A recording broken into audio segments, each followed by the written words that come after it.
All right. Welcome to week 5 of our R machine learning workshops. Last week we covered, you remember, continuous classification, continuous prediction, just using, advanced machine learning methods to calculate predictive outcomes, but in a continuous sense, right? It's like tumor purity, immune score, things like that. Continuous variable we're predicting. However, you often think, well, that's great too, but really often, more importantly, we need to do a categorical classification in cancer research, right? We frequently need to predict these kind of outcomes from cancer subtypes, right? From luminal A, B, or 2, like what cancer subtype are you, right? Are you a treatment response? Are you responding versus non-responder? High risk versus low risk patients, molecular status, ER positive versus ER negative, TP3 wild type versus mutant, or even like metastasis. Are you going to, based on your primary tumor, are you going to progress to metastasis? And these are all extremely important categorical outcomes that are often widely used to help in cancer research. So just like in the continuous outcome prediction, machine learning algorithms, these classification algorithms learn patterns from label data. Remember, it's not unsupervised, this is supervised learning. We have the labels. So we learn these patterns from the labels to predict categorical outcomes, such as distinguishing tumor types, identifying responders, or classifying risks, just like we just mentioned. And just by uncovering these complex relationships across thousands of variables, big data, we have so much data now that it's hard for traditional methods to handle them. So these machine learning methods, as we get more and more data, are just very popular, very powerful for handling these high-dimensional cancer data sets, and they just have the power to get through these outcomes, right? So what we want to learn this week, we're going to try to understand the fundamentals of binary versus multi-class classification problems. Binary being, two variables, ER positive, ER negative. Where multi-class is more like luminal A, luminal B, stages, multi-classes, right? And we're going to apply lots of different methods here. Linear classification methods like logistic regression, especially the regularized versions of that. We're going to do discriminant analysis, which is going to kind of balance linear and probabilistic methods. And then we'll jump into the trees, my favorite and the most powerful ones, especially random forest and XGBoost.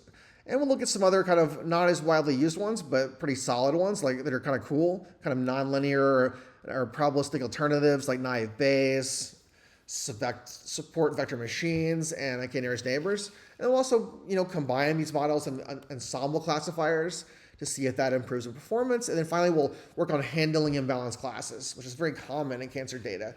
It's normally a lot easier to find balanced classes in the real world data, but cancer often needs to have correction for these. As far as our libraries for this week, very similar to what we saw before. Our basic tidyverse and modeling, our machine learning algorithms. We just added a few, like for tree visualization and gradient boosting. I'm going to take a look at these later. Model evaluation, just our different utilities, and our downloading, capabilities for our data set. So now we're going to load our cancer classification data set, and you will not believe this. Humongous shocker. We're using the TCGA BRC data set again, right? So we're going to use that same expression data set, the bulk data set, which I think is just a solid data set. And I think it's good for us to keep kind of being familiar with this as we go through these different methods. And once again, I sorted the available cases at the very beginning to keep them the same. And I actually sampled 500 tumors to get a little more power for our models and make them a little bit easier to use.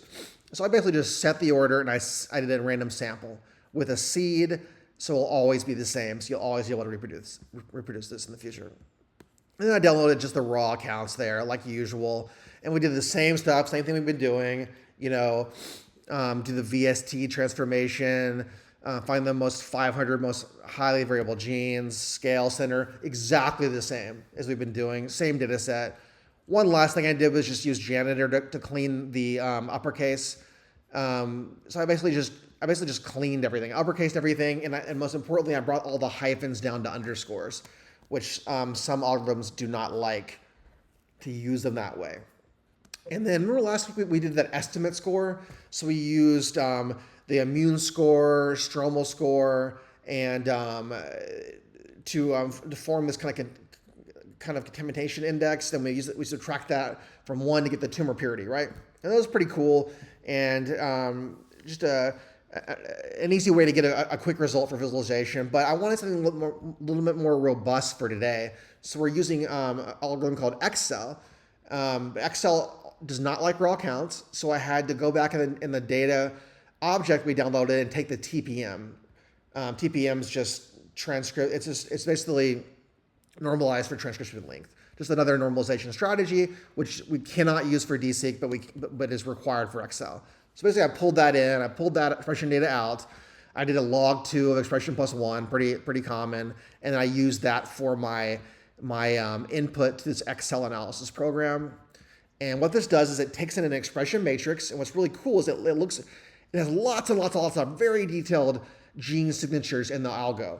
So it basically can get you all sorts of different scores, mean scores, stromal scores, M1 macrophage score, M2 macrophage score.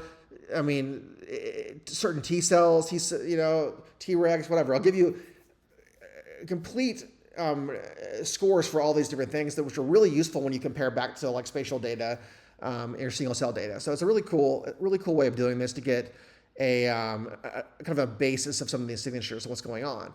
So basically I did that, and I pulled out just the immune score, and then I split the immune score by median into immune high versus immune low to give us our binary classification. Then I added this onto our object. So we have an immune status column with this binary classification, and immune high, think of it as it's a hot tumor. There's a lot of immune infiltration there, where opposed to immune low is like a cold tumor. You have low infiltration there, often worse. It's something that people have been talking about a lot in the literature as of lately. And then we're also going to add a couple more classification outcomes, just using, coming out of the data we downloaded, different papers have made these calculations and added them back to the object. So we're going to add cancer stage and BRCA subtypes like liminal A, B, C, that kind of stuff. Liminal A, HER2, that kind of stuff. So basically just added the subtypes. These came right out of the data, no new calculations, added them on. And then one final thing, I wanted to add an ER status, the ER positive versus ER negative, which is obviously really important in breast cancer. And I'm doing this using ESR1 expression.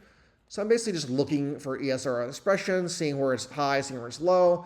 And lo and behold, we get a bimodal distribution of this. So we can clearly be able to separate these two populations into ER positive, ER negative. And that's what I did here and added it on as a variable. And you'll see they're exactly halved. It's a perfectly balanced data set. So I'll take that any day. So anyway, now we have all our data set up. We have all our classification outcomes ready to go. Now we just need to predict them. But one final thing I wanted to do is just project this data on our UMAP and see if anything pops out as being obvious classifications. So we did that, and wow, we see 2 clusters that are really well separated. Look how far. I mean, UMAP, distance matters a little bit more than TC and E. So I mean, you think, wow, these are great separation. However, it doesn't really work well for our variable we're trying to choose. This is probably ESR, ER plus a negative or something like that. So what's happening is in the first 2 PC components, you're getting this extremely powerful separation. So as far as separating these 2 samples, we only need the first 2 PC components. They're extremely powerful. So that's good. But the downside is they're not predicting our variables. So it's no big deal. It's just our variables aren't separated by the first components. There's going to be other PC components down the road, and different combination of coefficients to be able to find these immune high versus low. So the point is, this is a very challenging classification problem. We can't just jump in here and cluster and get the answers hand wavy without doing anything. We really need to make some predictions and really learn about the data to be able to find these immune high versus low populations. So it's very challenging is the point. So just to kind of introduce the classification, getting going on that, we already talked about binary versus multi-class. So binary classing would be like, binaries too, right? So for example, you could do ER positive versus ER negative, metastasis, yes or no. Your multi-class would be like subtypes, limbal A, B, HER2, cancer stages, things we've already kind of talked about. Then you have your ordinal classifications, which are more like in order, ordinal in order, right? So low, medium, high, things like that. They need to be used. Other algorithms will tackle that. So we're going to be focusing today on binary multi-class because that's what you will run across the most in the data. So I just want to kind of go back over our classification metrics review. We've done this before. So remember in regression, we use things like root mean squared error, May, R squared for variance, but we're using different things actually for our classification. So I just want to kind of remind you of some of those and get you started in your head about what we really care about. So one thing is we don't care about is accuracy. Accuracy is so misleading that's not really care about. You really want to jump down and get through and make your confusing matrix and do your calculations on that to really see what is going on here, because it's not okay to be really accurate on one prediction. You need to be accurate on both predictions, right? Going either way for classes. So let's just look at this. I made a really bad confusing matrix. So normally people make really good data, right? And it's so easy to discern the differences, right? Like 10x data or any tutorial. It's like so obvious. And then when you try to actually apply this stuff, it never works, right? So let's look at just a really bad example and understand why this happened instead of some obvious one that everyone knows. So let's just talk about the result here. So obviously we're trying to predict normal versus cancer, right? So if the data is normal for real, actual, the predicted is 41, 25 if it's cancer. So we missed 25, 41 we got right, we've classified 25, these are false positives, which are not good because you're scaring people and may get treatment that you don't need. However, it's not a horrible it's not horrible to discern between these two classes. However, we look at cancer, if it's really cancer, we're only getting 12 out of 34, right? And we're putting 22 here. So these are all false negatives, right? And you have cancer, you need treatment, but we're classifying you bad. So that's bad too. So down here is the true positive. Up here is the true negative. So let's look at, we just kind of did some calculations here. Don't worry about that a little bit. Let's look at just the results. So the accuracy is just the true positive plus true negative divided by the total. And this is extremely misleading because it's not really giving you an idea of how well you're doing both of them. One can completely be good and the other one can be bad, and you still have a good accuracy. So we're going to look at the ones here below to get a little better understanding. So sensitivity is basically based on the true positive. How well are we actually detecting true cancers? Where specificity is how well are we actually correcting normals, right? Precision is kind of giving you, like if we do get the cancer right, how well is this often correct? Which you can see is not very well. It goes right with the sensitivity, right? And finally, the F1 score or the AUC are two things that kind of balance precision and recall, right?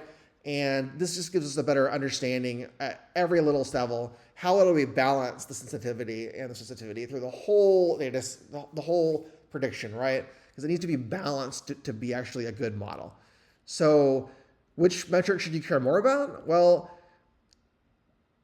jump already. Avoid accuracy, especially in balanced classes. Accuracy can be misleading. That's the least one we care about. If you care about cancer screening, you want to prioritize sensitivity so you don't miss cancers, right? And when you're doing a confirmation test, you want to prioritize specificity to avoid false alarms, right? And then finally, you want to use your F1 or AUC to really get the balance importance. And that's really the score you really care about. Sensitivity and specificity are more like specific things you're looking at. F1 AUC is balancing these two variables to give you a complete understanding of how well your model is doing. Now, one last thing we need to understand about these models is how to handle imbalanced classes, right? So if you have a balanced class, like 50-50 immune, high immune, that's a dream in a world of classification. You rarely ever have that, right? So you want these things to balance out the most, because if one class is very small and imbalanced, it's very hard to predict, and you really have to go through jumping through hoops to get it right, right? So you don't want that normally. However, In cancer data, we sometimes have that. We have rare subtypes we're trying to classify, or we don't have very many metastasis in this data, right? So we'll often have to handle imbalanced classes to try to find these categorical classifications, which is not ideal. So what can we do to kind of correct for some of these things? Well, I made just a kind of simulated unbalanced classes where you have basically 80 to 20%, which is not ideal at all. So like if we had something like that, how will we handle that? Well, how will we deal with that? Well, there's a couple ways you could deal with this.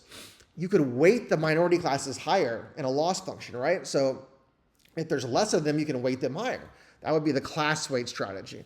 SMOTE is the one I like the best, is create synthetic data for the minority, right? So you can create synthetic data to build up that minority column. Where downsampling is kind of the obvious. You can break down the majority to kind of fit more the level of that. But I hate to do that because you're getting rid of data, right? I like the idea of the SMOTE because you're not getting rid of the majority, you're just adding, right?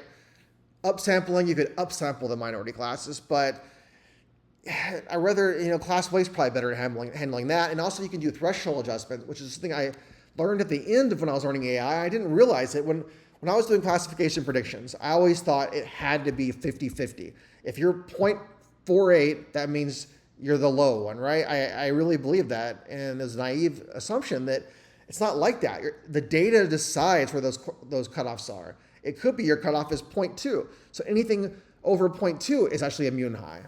It sounds counterintuitive, but that's actually how data works. And you can adjust these. There's algorithms. We don't handle that today, but when we get more into handling the data specifically, we'll see that you can actually make these threshold adjustments to better fit your data results. All right. So now we've kind of set the background up. Let's jump into our real modeling, right? First, we'll do the simple thing. We'll start off with logistic regression, right? We did a linear regression. Let's do logistic regressions and then move on into other linear and probabilistic methods here in this section. So first, logistic regression is the foundation of all classification, just like linear regression is the foundation of all continuous prediction. But really, just think of building upon linear regression. So thinking of it as linear regression, but instead of predicting a continuous number, it now predicts a probability of belonging into let's say one or two classes for binary, right? So the idea is you calculate this linear combination of features. What linear combination of features works the best? Just like linear regression. However, we're not going to transform this linear combination of features into a probability between 0 and 1 using the logistic sigmoid function. So now we have kind of a probability, and while we do this, we're going to minimize a loss function, right? So we're putting the probability to the best spot to minimize this log function to have the best possible prediction for each sample, right? And then we'll basically classify on which probabilities are above below a threshold. We'll start with 0.5. Later, you can adjust it like I mentioned. And really, the good thing about logistic regression, like linear, is it's very simple and interpretable. You can see exactly how each gene affects this prediction, right? And it provides a probability estimate, not just yes or no. And obviously it works better with linear data, and it's a great baseline method to start off with. But that being said, is you normally don't use it, you would want to regularize. But we'll talk about that in a second. So just like I mentioned, you do linear combination, put it into a sigmoid to get 0 and 1, and then minimize this log function along the way. And that gives us to basically each sample has a probability of being in one class or another. And at the same time, we can see how well each gene through its coefficient is associated with and correlated to this model's prediction. So like I mentioned, you can get this log odds change. This is great. It's very interpretable. You get probabilities, not just class labels, but you really need to have a linear decision bound. You need to have more linear data for this to work. And it doesn't do well with outliers or correlated genes. But anyway, let's give it a shot. So basically, I'm just taking the matrix and I'm getting rid of everything else to where only the tumor purity is left. I mean, only the immune status is left. So I basically have one column, is an outcome column, immune status, immune high versus immune low. And it's perfect splits. That's great to know because we split the median, right? So it had to be. So going back to just building upon last week, we're using tidy models again. Let's do our initial split. So initial split, there's our matrix. We're going to split 0.75 for our trained data and stratify the immune status, because we want to keep the immune status high and low, similar in each fold, and then or each data set. And then we just do training data split, testing data split, just like last week. And now we have our training and test data to use the rest of the lesson. So now let's set up just a standard logistic regression. So pretty easy. We do logistic regression instead of linear regression. We pipe it to set engine GLM, and we do classification, not regression, right? That sets up our logistic model specifications. And then let's set up our base recipe, just like last week, just immune status tilde dot, immune status prediction based on the data, which is trained data. And once again, you can add things like step normalize, step z-score, things like that, but we've already done that. So just to show you, you can. And then we build our workflow. We're in workflow, add our recipe, add our model up there, just like before. We have our workflow, and then let's throw it in and change it, right? I calculated, the cross-fold validations, and we do, just like before, we do fit resamples. Resamples equals our folds. We could just put this definition down there, and then we're calculating our metrics, but the metrics are different now. Now we're doing accuracy, AUC under the curve, sensitivity and specificity, and we want to control, we want to save predictions. So let's run that, collect our metrics, and we're not tuning, so this is our best model, and we see the ROC is not great. We're basically just not doing much better than 50-50. So not entirely unexpected because it's an extremely hard data set. It's pretty hard precision, right? So just to go over those metrics again, accuracy, remember it was, if they're both correct, the area under curve basically summarizes across all your different thresholds, and the higher it goes up to the curve, up to the top number, the better it is. You'll see that in a minute, and it's just 0.5 to 1. 1's perfect, 0.5 is guessing. We already talked about specificity and sensitivity, and standard error is obvious. Okay, so obviously that didn't work very well, but it wasn't entirely unexpected because the classification problem is difficult, and we saw last week there's too many genes, there's too much noise. So we need to regularize the logistic regression, just like we regularized linear last week, right? So standard log regression can often underperform when we have too many genes, like we talked about, right? And there's also not a clear split in the first two PCA dimensions. So there's got to be very complex nonlinear relationships in the data where there's just too much noise. So we need to add that penalty back to shrink the coefficients down, right? And if you remember, R2 shrinks all the coefficients down, but it keeps all the genes. Where lasso will shrink some down to 0 and perform a feature selection, just keeping the best genes. And remember, elastic neck balance these both. So if you remember earlier, our loss function for logistic regression was a negative log likelihood. Remember, we were trying to minimize that log likelihood function. So it was it was RSS for linear. Now it's negative log likelihood for the logistic regression. And just like last week, all we do is just add on our penalty. Add it on our R2 penalty. We add on our lasso penalty, right? Remember, the squares can't go to 0. These can. Lambda is our penalty, basically. And then for that, then we just put them together for elastic neck. Just like before, we add a mixing component, and we're trying to mix, which more do we use to use our model. So it's exactly the same as before. There really is no difference. As before, we're just changing the classification, right? And this works really well when there's too many genes and not enough samples, right? And it also provides feature selection through lasso, and it helps with overfitting. So it's definitely a good model and superior to logistic regression in that sense. So if you remember, it's very similar to logistic regression. We use the same logistic regression term here, the same algo. But now we want, just like last week, we want it to tune the penalty and we want to tune the mixture. So we put that in there, and then we do GML net for their engine and classification. Exactly the same thing as last week, except instead of classification, we had regression last week, if you remember. So now we want to create our tuning grid, and we're just going to do the penalties range and our mixture range, and then finally make our workflow. And it's just, if you remember, it's a workflow, add recipe, base recipe, add model, our new elastic model, and then just run it. Remember, tune grid, our workflow, resamples is just our folds we made. Grid is just our grid up there, and the metrics that we want. And we can look at the tuning a little bit. Remember, we're trying to tune out everything. So let's look for the highest ROC. It's probably around there. It looks like green, the lowest. We're looking for the highest really of everything here. Kind of hard to see, but I think it's that green. It's going to be more lasso-y on there. And if we just look at the tuning and we just filter by the ROC itself from bottom to top, we'll see that the best ones have the 0.06 and they're like 0.75 is the best mixture. So it's more lasso-like, right? Now we just basically, based on that ROC, just like before, we do select best, the tune, and we get our best model.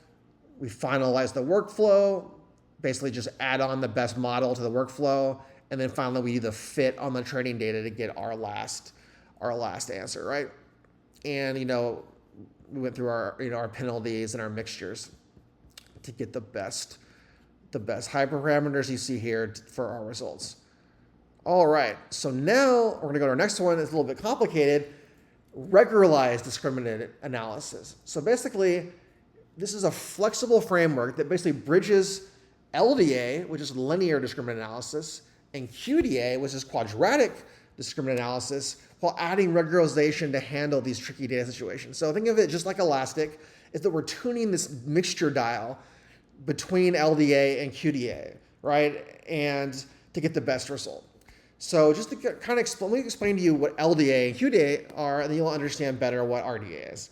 So imagine two clouds of data. It's just two clouds of data sitting up in the sky, right? Well, LDA is saying, we believe you're the same shape. You're just in different locations. You're the same shape, you're just in different locations, right?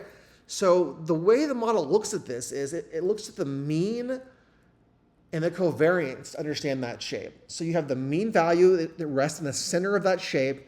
Then you have a covariance matrix that really represents the shape. Is it an ellipse, a circle, whatever, right?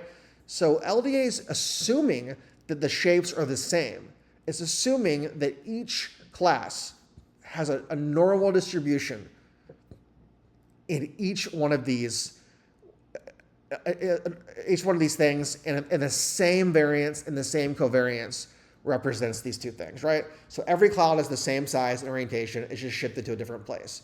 Now, quadratic is basically saying a little bit different shape, different location. So yeah, it's a different location. We know that, but it's also a different shape.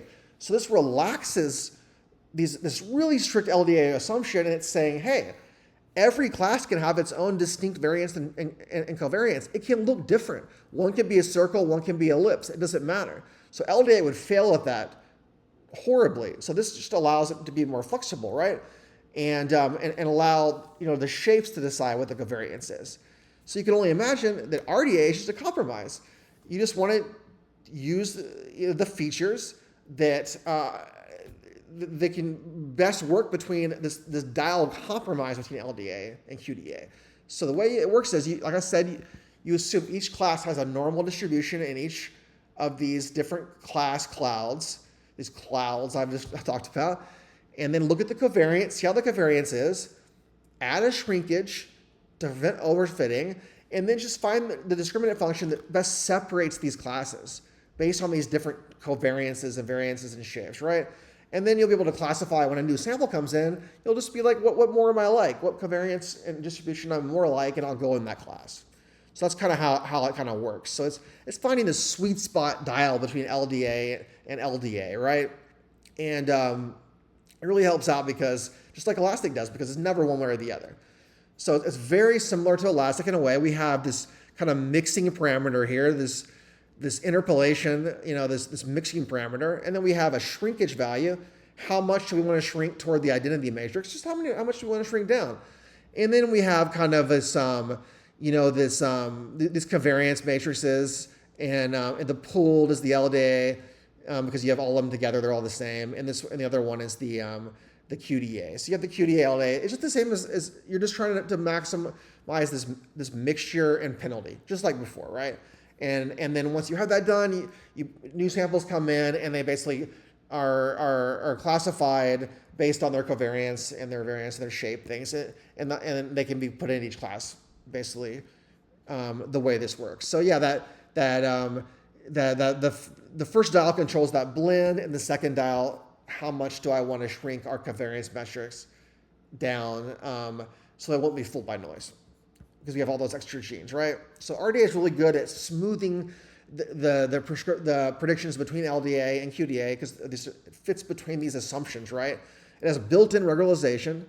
It's data-driven based on the covariance structures, and it's really good.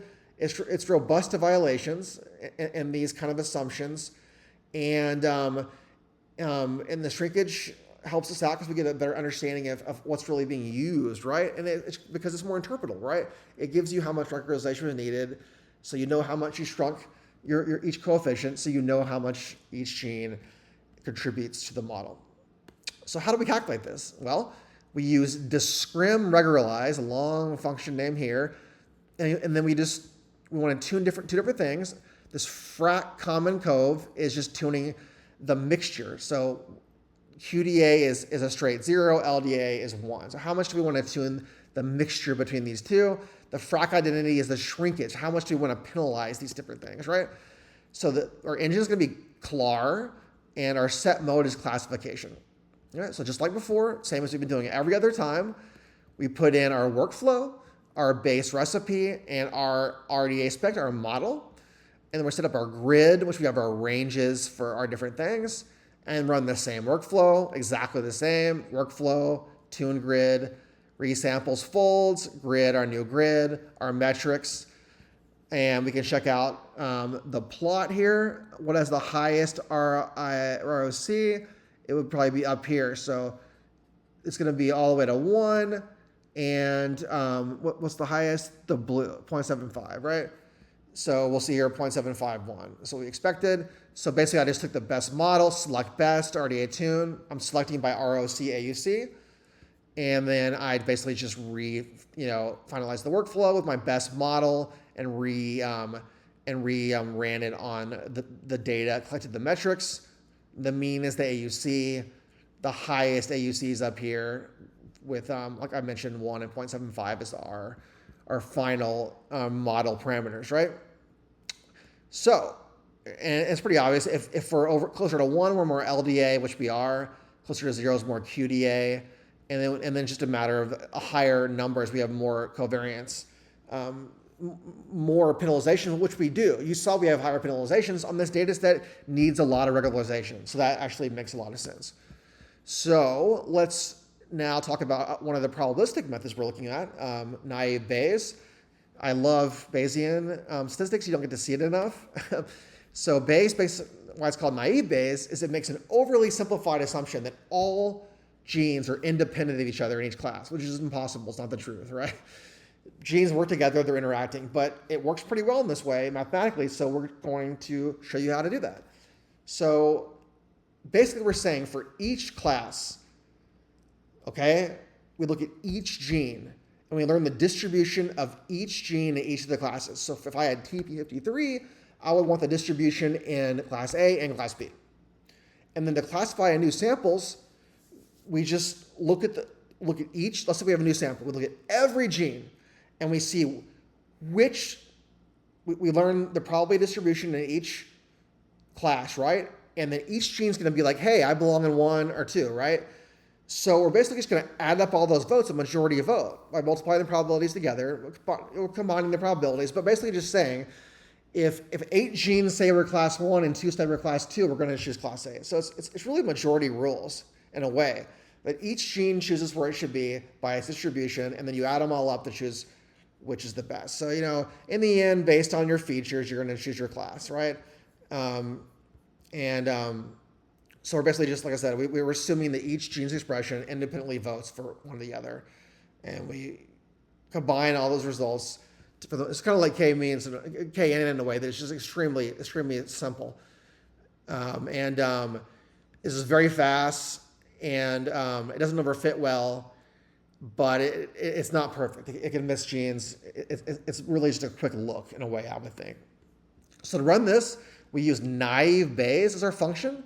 There's two parameters of the tune, smoothness and Laplace.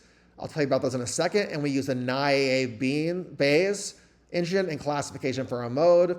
We set up our grid like always, our workflow like always, and our metrics like always. Here I'm just getting ROC and accuracy, and it's exactly the same, right? There's no difference. And I choose the best model, I finalize the workflow, I fit, and then I show you, right? And I am choosing by the best metric. I'm choosing the best model here by ROC. So this is the ROC, and you're seeing that the Laplace doesn't matter so much. Smoothness has to be 1 to get our best value. So smoothness is the bandwidth for the kernel density estimator. It's just how much do you want to smooth these curves. They need a lot of smoothness here. Laplace is basically adding a small constant to prevent zero probabilities, but we don't really have that problem as much, so that's why you're seeing it doesn't really matter what the value should be. But now let's move on to the tree methods, which are my favorite actually to work with. They're just really cool and very powerful. We're going to start off with the decision tree. This is not the one you would normally use, but it's the most intuitive, and it'll set the foundation for the more complicated methods, right? So decision tree is really obvious. It just works like a diagnostic flowchart. We just keep asking a yes or no question and go down the tree, right? So basically we start with all the samples in one group. There's in one group, right? And we find the best gene out of all the genes. What's the best gene and threshold that I can split these samples that are the most impure, right? Or the more pure in one class, right? Depending on how you look at it. So I want the biggest split. I don't want a 50-50 split. I want a 90-10 split. That means my separation is really powerful, right? And then I'm just going to go to the next spot and do it again, next spot, do it again, and just keep going. And this is extremely interpretable. And it handles nonlinear relationships pretty well, and doesn't have any assumptions of the data distribution, right? So this is really good. However, it doesn't do the best job, and it's only one tree, right? How much can it do? But we'll show you how to correct that. Especially if you remember, we want to split by the amount of purity in each split, right? We want to be we want the most purity to the sense that higher, like a Gini of 0 means we're all in one class. A Gini of 0.5 means a perfect split, right? So we want to maximize that impurity split, right? Just like entropy 2 as well. At each step, we want to choose a split that maximizes this reduction in impurity. So basically, just simple way of looking at it is we just repeatedly ask at each level, hey, at this level, which gene and at what cutoff most cleanly separates me at this step? Then I go to the next step. I keep asking the question until I reach a predetermined ending. And one problem is it can really overfit, and it's unstable to the smallest changes. And the good thing about it is it does kind of its own feature selection, because it's using the most informative gene at each step, right? Okay, so how do we do this? We set up decision tree as our thing, and we have two different parameters, tree depth and cost complexity, and min-in. So min-in is just the minimum number of samples at each level to split. So if our sample is getting low and below that number, then we won't split again. That'll be a terminal node. Tree depth is just how many levels of the tree to go. Cost complexity, how much do you want to prune? The more you prune, you're just you're getting rid of pieces of the tree, so it's a simpler tree. But you can over prune easily doing that. So I'm setting up my specification. This is our part for this, decision trees and classification, obviously. We set up our tuning grid, our workflow, and running our tune grid sampling here, exactly like we've seen every other time. And we see here, we're doing 3 different things. We want to choose from minimal nose side. So like, let's say in RUC, what's the highest, right? This one's the highest here. This one's the highest here. This one's the highest here, right? Sorry, for ROC. So the black one is doing the best on all of them, right? So tree depth is probably 3. And then for cost complexity, they're the same. It doesn't matter what they are. So it won't matter really just choosing, as you can see here, cost complexity is the same. It's just a very low value, and tree depth is 3. Okay. So same as before, we do select best. tree tune by ROC-AUC. That gives us our best tree. We finalize the workflow based on the best tree. And then we do a fit on the data with our best model. And we just display the best model here. You see, based on these parameters, here's our AUC. Not bad, not great, but not bad either. And now we're going to visualize this. This is pretty cool. We just do extract fit, tree fit, and then we run it here, this rpot.plot, and you can kind of get an idea of what's going on here. I know it looks extremely simplistic, but this is only one tree, so think of it that way. So first, this is an immune issue. CXCL9, we've seen this show up again and again as being the biggest predictor, and no matter what model we look at. So it makes sense that they chose this. And they're basically saying, if you look above 0.036, if you're greater than or equal to this, then you go over here, you're immune high. If not, you're immune low. And you go to the next step. What about CXCL13? If you're over that, you're still immune high. If you're not, you're immune high. But if you can go here and then be greater than KRT7 and you're back in immune low. So it's not, you can flip back even among here. So these are kind of the proportions at each split. And these percentages, they're overall split left. You can see this adds up to 100, these add up to 100. Which is remember how you want the most impure splits. So you want, you want it to be, big changes like this are what you want, not 50-50. So, and the color means there's more predictors in there to help out. So you feel like it's a stronger prediction. It's like a makeshift p-value. So, each node shows the splitting rule. Colors often darker, more predictions, the number of the proportion, and these are the terminal nodes here. If you add all these up, you'll get 100%. So these are all the samples that have been classified at the end there. And obviously the genes at the top are more important for classification. And we already talked about the hyperparameters. So that was great. And we got one result. And it was kind of neat, but it's just one tree and there's just a couple genes. Like what if it just seemed too simplistic, right? So how can we make this stronger? So random forest fixes this problem by making multiple decision trees, right? And then averaging their predictions. So it's like consulting 500 doctors and just going with the majority opinion, right? So the idea is we sample out, we do bootstrap, right? We pull random samples out and then we train and then we do it again and we do it again and we do it again, right? But for each bootstrap sample we pull out, we build a decision tree. But this is crucial. At each split, on one we showed earlier, at each split, it shows all the genes possible, all the remaining genes. This time, we're just going to take a random subset of genes. So different levels of the tree and different splits won't be exposed to all the genes, right? So not only are we bootstrapping out different samples even to use, we're also changing random genes to use at each split. So you can imagine we're getting all sorts of different kind of splits and different kinds of trees. And when we average all those together, we let every tree vote on what it should be, immune high versus immune low, for their samples, and then we check the majority class, and it's, the majority wins, right? And this allows it to be much more stable and accurate than single trees, and handles high dimensional data very well.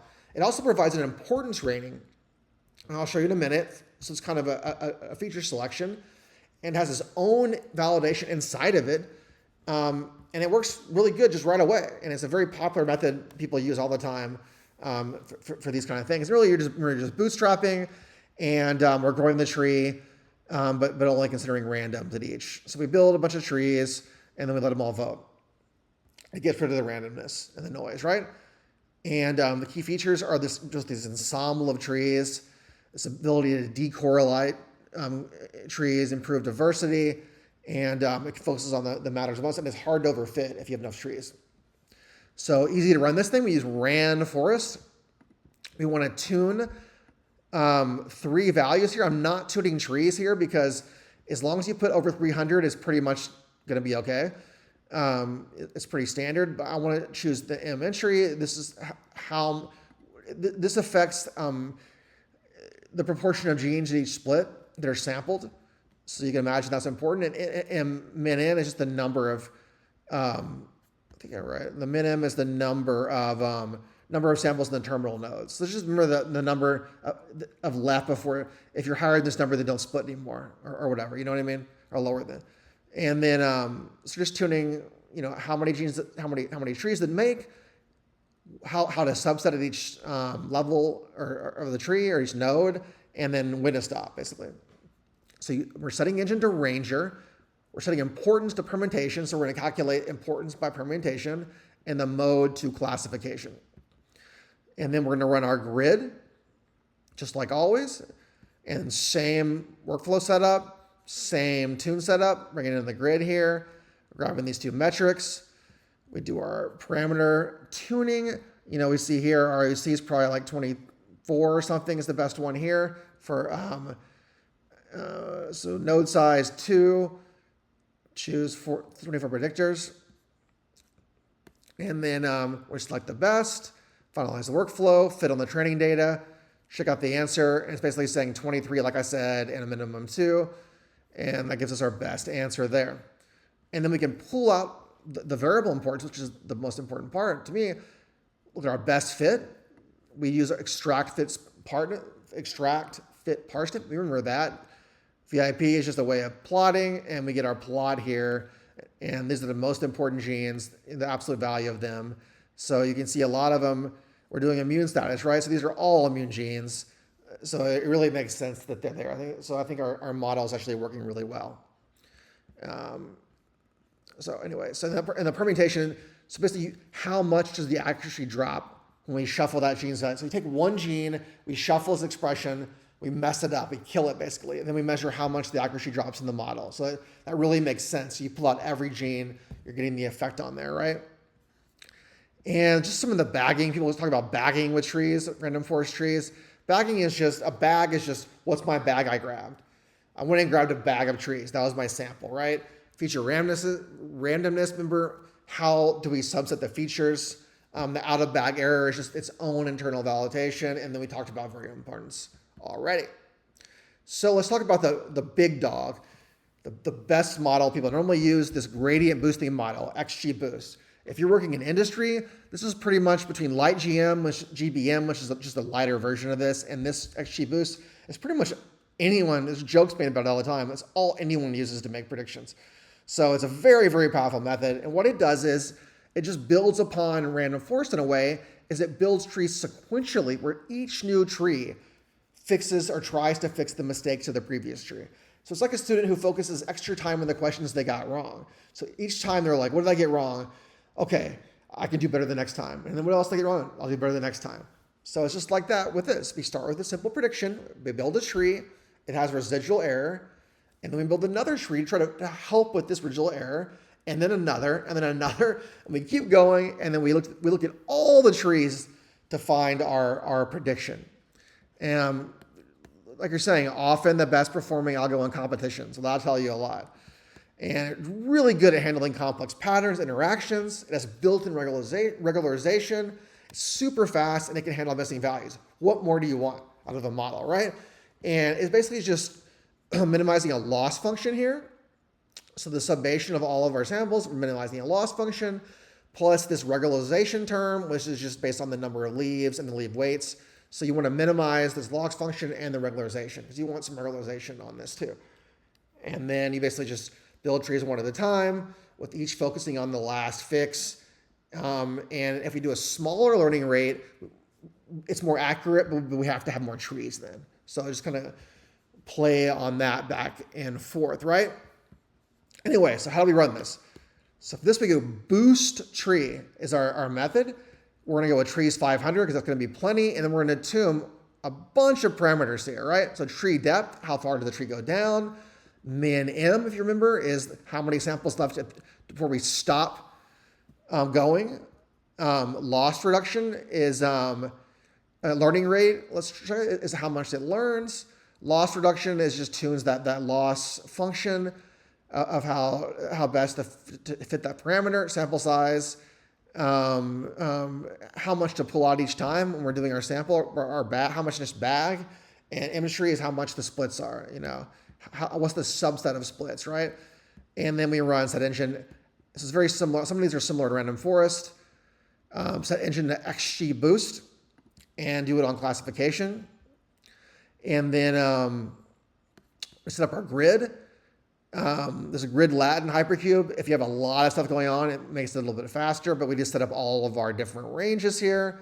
Same as normal, same workflow, same tomb grid, exactly the same. Nothing's changed here. We're just finding our best ROC AUC, and you see here 0.882 is the best. So tree depth 7, minimum in 6, 36 mtry is our best model here.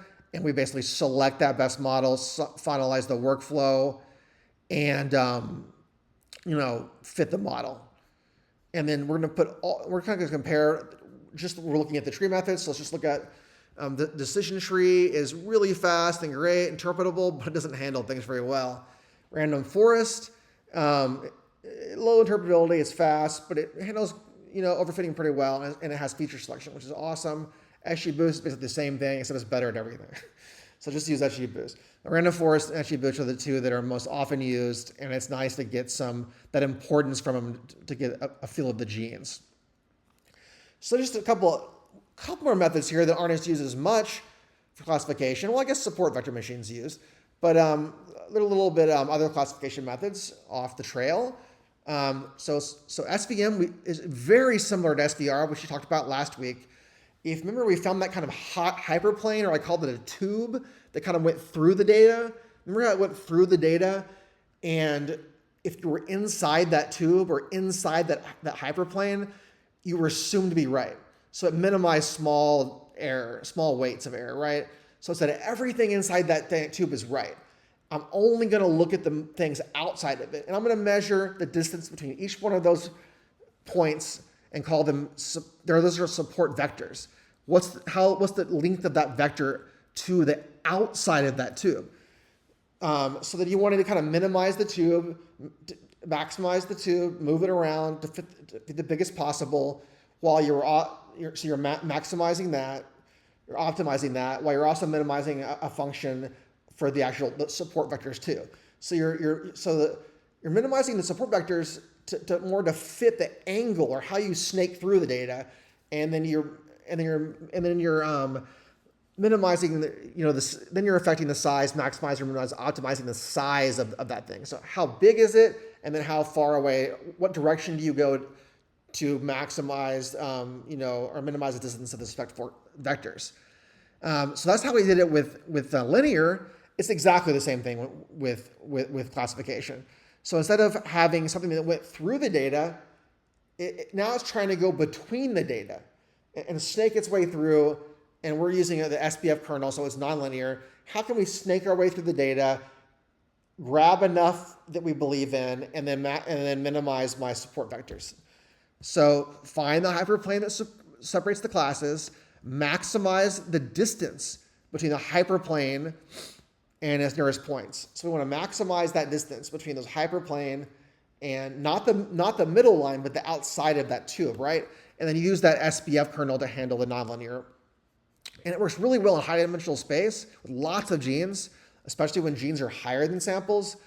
And it's really good at nonlinear patterns, and it with the SPF kernel, and it's robust to overfitting.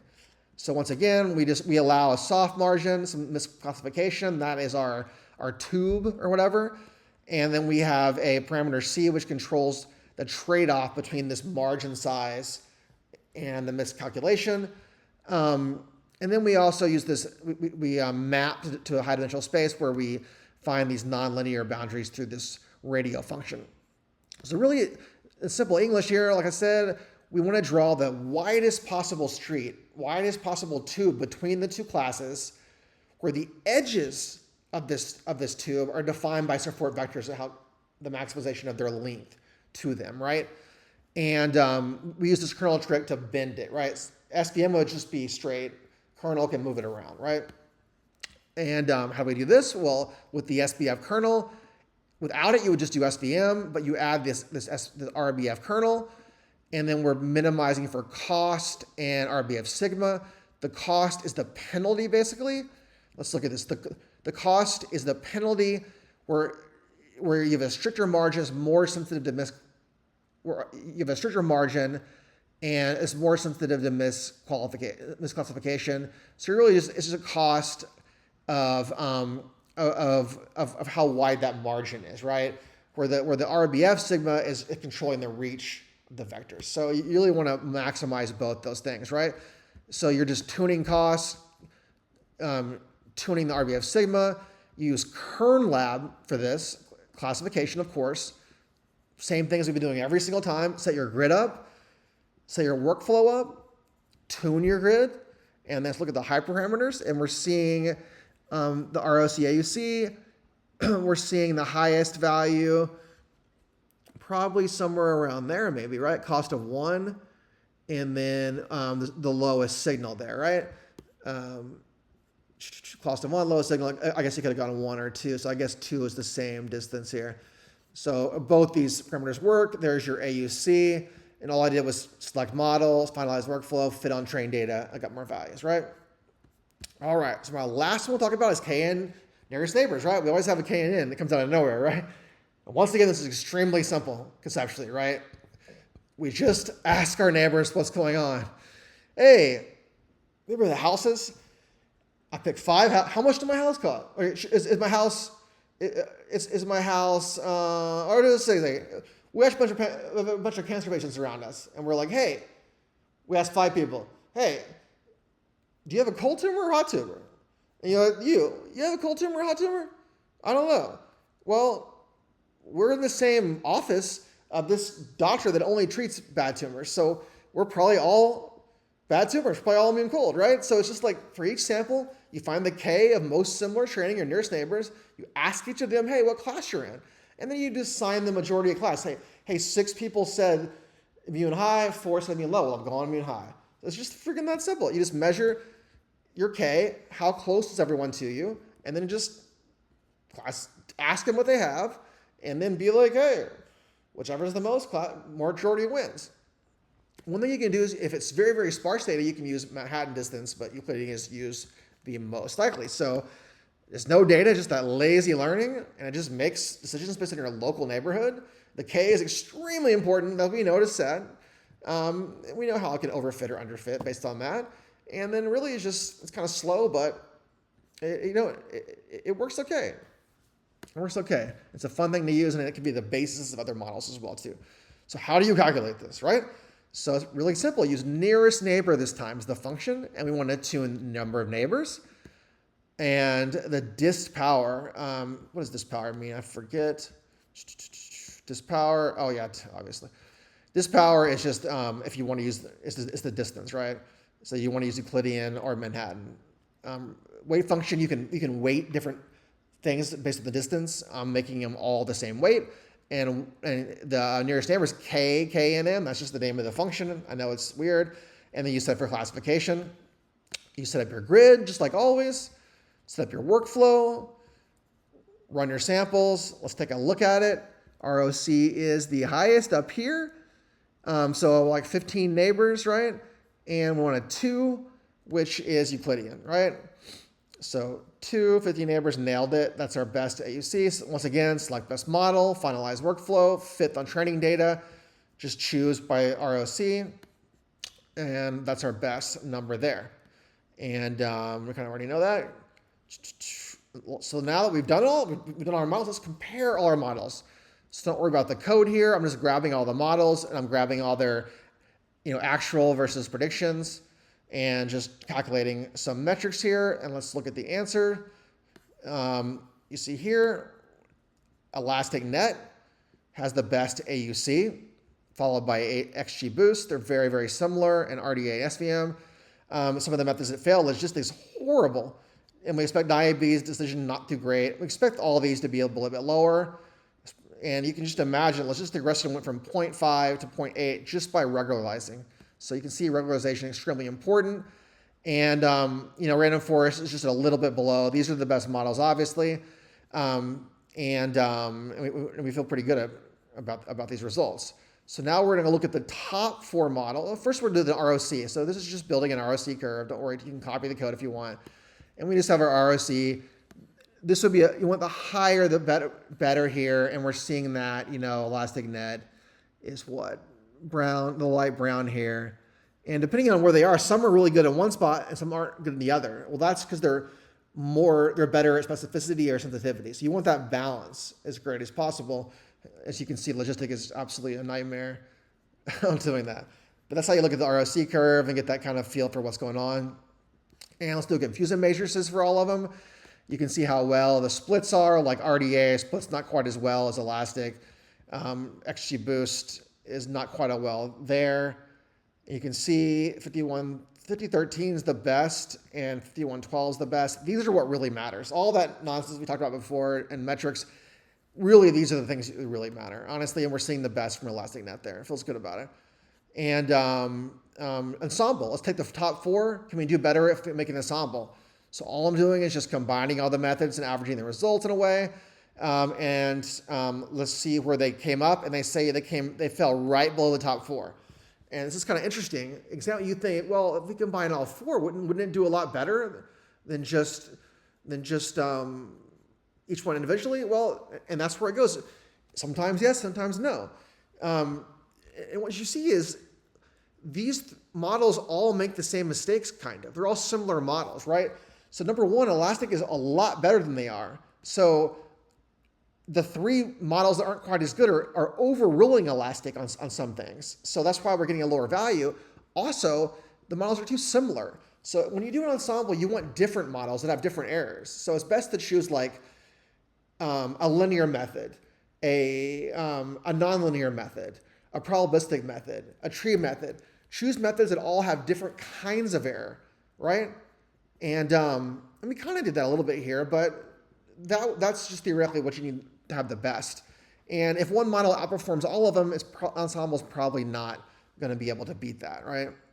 So that's kind of how that works. You can kind of check it out down here, kind of explain the same thing here.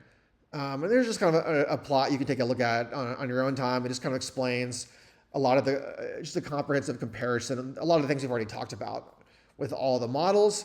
And now we're going to do a feature extraction from the models that provide it, which are Random Forest, XGBoost, ElasticNet. Combine them all together and just check out some of the differences here. We're seeing very similar values here, so that's really good. This is based on importance. We see CXCL9 is up high, and then MSA4A1. We're seeing a lot of the same genes up top in general, so that's really great. If you do different models and you see similar gene features, you know they work. So that makes you feel really good about it. And that way we can tell genes that are across multiple models, we feel better about them, right? And here's kind of just a little thing about performance versus interpretability. You look at each model, like for example, SVM is pretty good, but it's not interpretable at all. So these methods are really, really great. Like the tree methods performing the best, but they're not very interpretable. While things like logistic regression and decision tree are very interpretable, they don't work as well. So you got to kind of try to find something in between, or it's really what you care about. Like if the prediction matters, up here.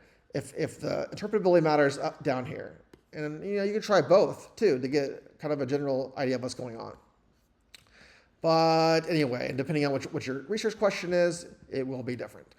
So that's the main setup. And let's just kind of run through a couple of these practice exercises. You can go through them on your own as well, but I just want to kind of show you what we're doing here. So the first problem is going to be how do we handle class imbalance? So we talked about normally you would want this really nice split to be able to predict, but for example, let's say we have a rare cancer subtype that only represents 10% of all the cases, right? And we want to predict if you have that rare type. It'd be nice to have it if you split, but it's not there, so we're going to have to go with our 90-10, right? So we made this data here. Basically, the rare is 0.9 for common, right? So what can we do to make this a little bit better? What can we possibly do to do this? And we already use our approaches we talked about before, where the default method is just the normal, the weighted, pay more attention to the rare, downsampling, delete common samples to match our rare distribution, smoke, create that sample rare samples, pull up the minority column by creating synthetic data. And we're just going to run all these things. We're not going to tune them. We just want a basic number here. So we run Rand Forest. We have our default recipe, that we've set up here. And we are just going to run smote. So we basically run random forest, set up our recipe. We want to do smote, class weights, and downsampling, basically to work on our our model here. So we ran those 3 deals. They've changed up the class imbalanced or fitted a little bit to help us out. So we basically are going to fit all these models. We're basically just taking the recipe and fitting our training data. The same as deal. We're basically just fitting on default. We're fitting on smote. We're fitting on weighted. We're fitting on down. And we're going to compare the performance of them, right? And we see here smote did the best. It really brought this up. A1C is good. Really, they all did really well. There's probably a really strong signal there in the rare samples. So A1Cs are pretty good, but you look smote's probably the best with its accuracy. You got to be careful because sometimes there's a big trap here. These look good, right? But look at the specificity. They're horrible. They're just basically choosing everything to be cancer and not choosing anything to be normal, right? So of course they have a good A1C and accuracy, but if you look, it's very misleading, right? This is a trap. You have to be very careful. You really always want to look at the A1Cs and F1s and compare. And you see here, the ability to actually find those is horrible here, even though the AUC looks good, right?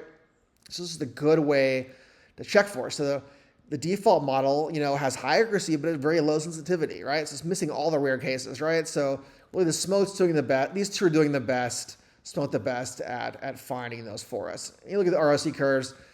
This is your misleading thing. If you just looked at this, you would think that the other ones did well when they actually did not at all. So anyway, you can check a look at that and see more of the really good analysis of why it's happening. So what about if we want multiple classes?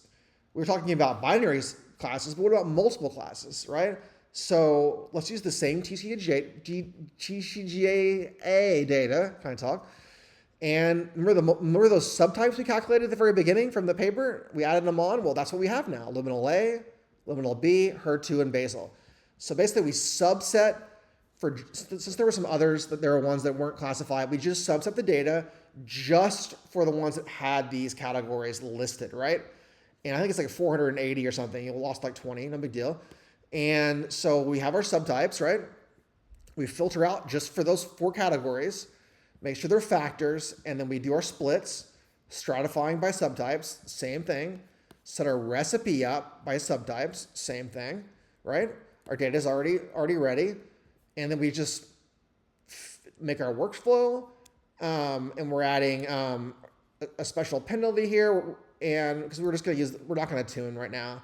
So we do our fit, which is we build our workflow kind of all in one deal here with our penalty. We set our engine to GML net, and it is classification is its default, and we do fit multi-train, and which is our data, and that gives us our logistic fit. And then we do random forest as well, and we use just random forest, set engine to ranger memory classification, fit on multi-train, and that gives us our values for trying out, for running our training models on 2 different ways.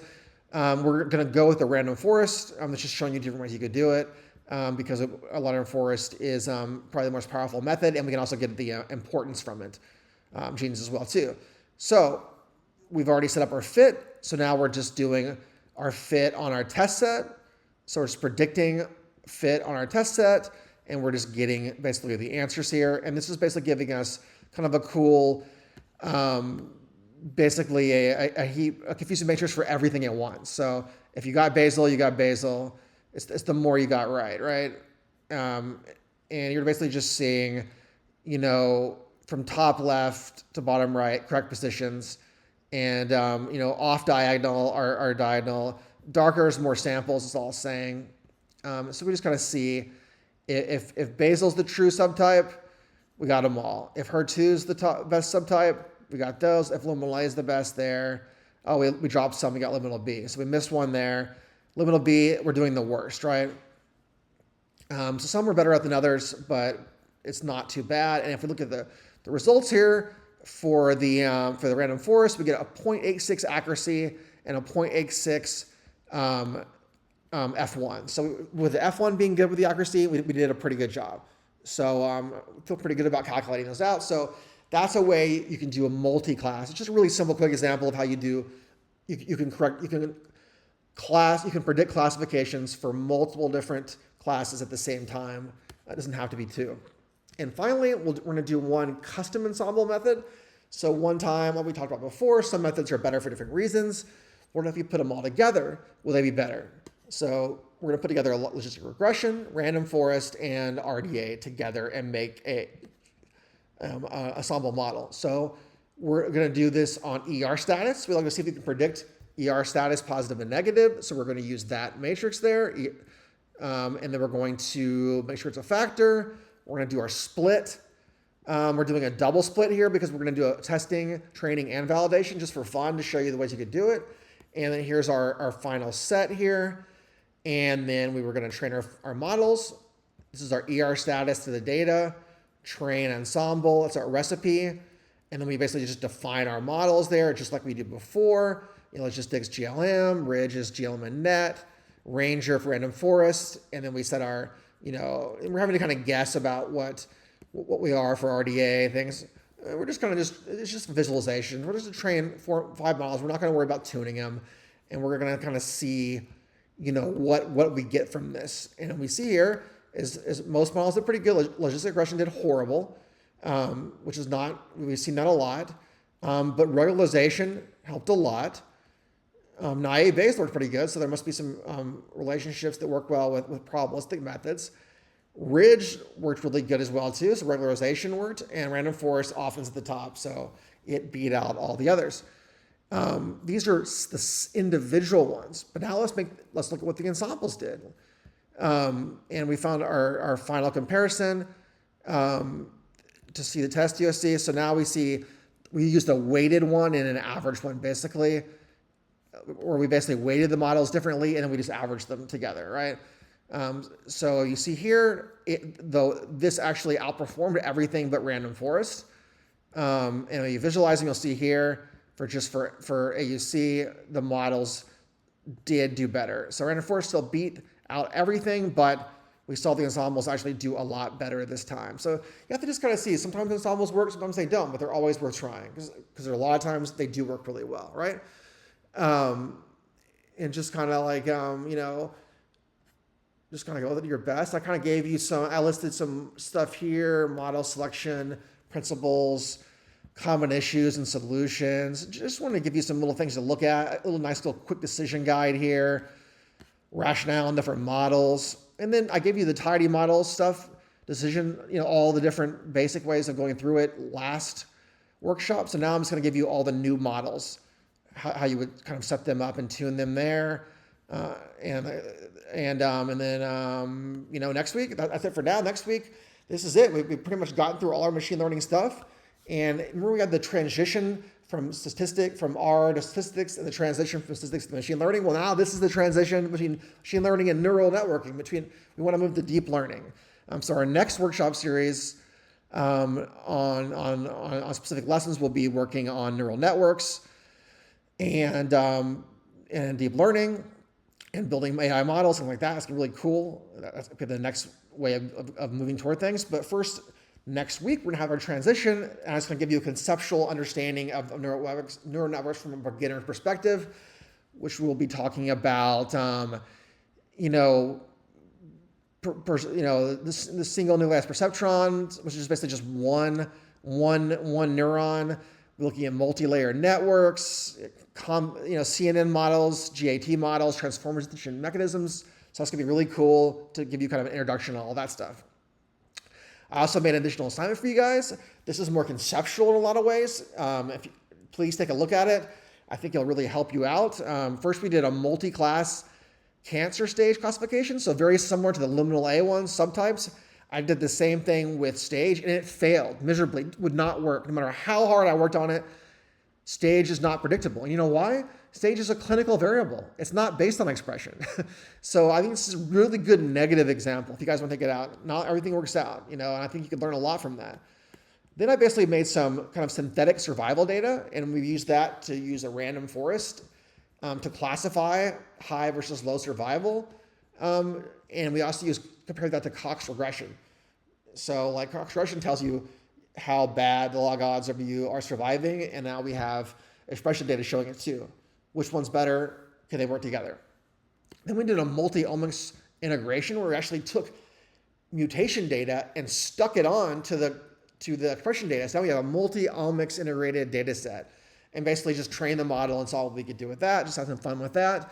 And then finally, we trained XGBoost and decision tree models with the express goal of making things extremely interpretable. How can we make extremely interpretable classifications so we could be able to give that clinicians, things like that. So kind of give you a shot at that. At the end, I threw on some more additional resources, tidy models, carrot package, and just different things you can look at. Stat question I really like. This machine learning by Andrew and G is really, really good. Fast AI is always good. More courses if you want to look into things a little bit deeper. Here's some stuff where you can download data sets, and that's it. Week 5 session is complete. This is our 5th and really last real workshop, targeting the second of our prediction. This has been classification. I really enjoyed this whole series here, and I can't wait for next week to talk to you about neural networks and getting you started with that. And I'll see you then. Take care.